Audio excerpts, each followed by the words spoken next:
Bienvenue dans cette vidéo de présentation et de prise en main rapide de l'application RFP Bad.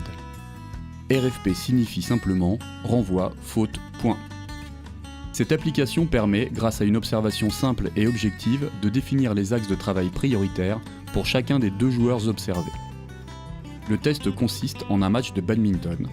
Les deux joueurs alternent chacun leur tour et à 2 reprises une série de 5 services. 20 points sont donc disputés. À la fin du match, des statistiques sont éditées pour chacun des joueurs et surtout, un axe de travail prioritaire est défini afin d'orienter chaque élève vers l'atelier qui pourra répondre à ses besoins. Un graphique polaire expose également l'étendue de ces besoins dans chacun des items analysés.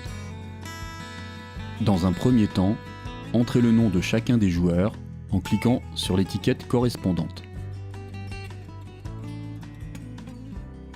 Cette étape est importante car elle permet d'éviter les erreurs en cours de test.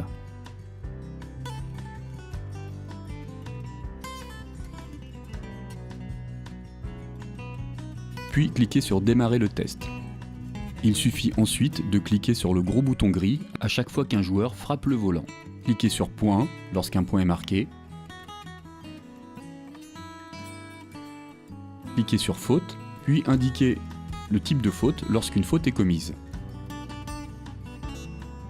Poursuivez les échanges. Vous pouvez à tout moment remettre un point en cliquant sur le bouton Remettre, puis confirmer votre choix. Si toutefois vous entrez une information erronée, une faute par exemple à la place d'un point, vous pouvez effectuer une annulation en appuyant sur le bouton de retour en arrière, puis confirmer votre choix. Au bout de 5 services, le volant va changer de main, comme indiqué sur l'écran. Puis le joueur 2 va à son tour servir 5 fois. Au bout de 10 points, les deux joueurs changent de côté. Il est important de bien effectuer cette opération pour, encore une fois, éviter les erreurs. La rencontre se poursuit jusqu'à ce que les joueurs aient disputé leurs 20 points. À l'issue de ces 20 points, les statistiques vont être éditées. En haut de l'écran, vous pouvez apercevoir les objectifs pour chacun des joueurs. En cliquant sur le point d'interrogation, l'objectif est défini plus précisément.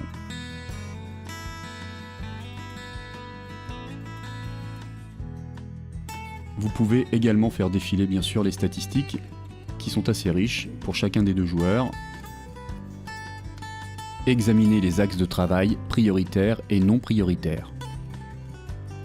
Vous pouvez ensuite éditer un graphique polaire qui vous permet d'observer l'étendue du travail à réaliser pour chacun des joueurs. Le joueur 1 étant en rouge, le joueur 2 étant en vert. Éditez un seul joueur, le premier, le deuxième, les deux. Vous pouvez manipuler le graphique de manière à bien visualiser les items.